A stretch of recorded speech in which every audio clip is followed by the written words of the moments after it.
Yayo, deadma na kay William, buhay niya, buhay ko, walang pakialamanan.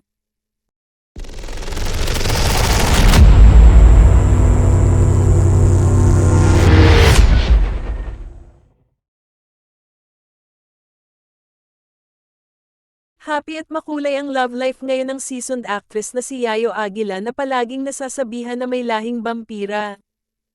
Kasi nga, parang hindi siya tumatanda at fresh na fresh pa rin sa edad na 56. Kapag nakita niyo siya sa personal pwedeng mapagkamalang nasa 40 plus lamang siya. Nakachikahan namin si Yayo at ng ilan pang miyembro ng entertainment media sa press con ng Metro Manila Film Festival 2023 entry na Firefly at dito nga niya naikwento na 3 taon na sila ng kanyang non-showbiz boyfriend. Nagsimula raw ang kanilang love story noong kasagsagan ng pandemic at hindi raw niya pinlano ang magkajowa pero dumating daw sa buhay niya ang lalaking muling nagpatibok ng kanyang puso sa panahong hindi niya ini-expect. Natanong din si Yayo tungkol sa ex-husband niyang si William Martinez na ilang beses nagpa-interview noon tungkol sa paghihiwalay nilang mag-asawa.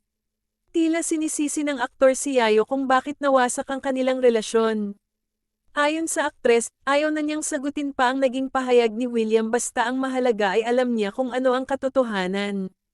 Sipa ni Yayo, wala rin daw siyang nakikitang dahan para mag-usap pa sila ng kanyang ex-husband, maliban na lang kung ito'y para sa kanilang mga anak. Okay na rin na mag-remain kami na ganon, buhay niya, buhay ko, walang pakialaman. Pero pagdating sa mga bata, doon lang naman kami may reason para mag-usap, aniya. Nasaktan daw siya sa mga pinagsasabi sa kanya ni William sa mga past interviews nito kung saan sinabi nitong nagkaroon umano ng affair si Yayo habang nasa US noon.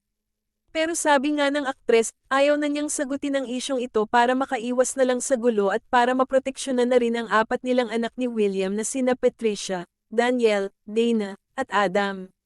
Dagdag pa ni Yayo, mabuti na rin yung hindi kami nag-uusap. Pero happy ako na merong nag-aalaga sa kanya. Happy ako na may nagpapasaya sa kanya para hindi niya ako binubuisit. Yung ganong istorya, wala akong kailangan patunayan. Basta ang sa akin, kasama ko yung mga anak ko. Alam ni Lord yung totoo. Ang akin lang, accountability, di ba? Honesty, yun lang yon.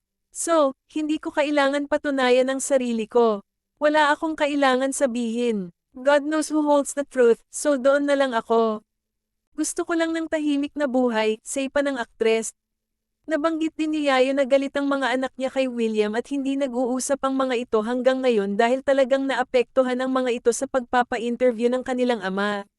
Samantala, siguradong super happy ngayon ang cast at buong production ng Firefly dahil isa ito sa mga pelikulang humahataw ngayon sa nagaganap na MMFF 2023 mula sa GMA Pictures at GMA Public Affairs. Kasama rin ni Yayo sa movie sina Cherry Pie Picache, Isabel Ortega, Miguel Tan Felix, Yuen Micael, Alessandra De Rossi at Dingdong Dantes. Ito'y mula sa direksyon ni Zig Dulay. Actually, yung story talaga maganda.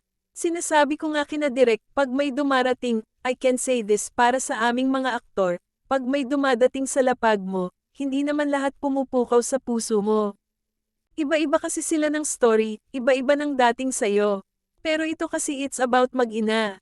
Siyempre, very special sa akin yung mga ganong istorya, aniya pa.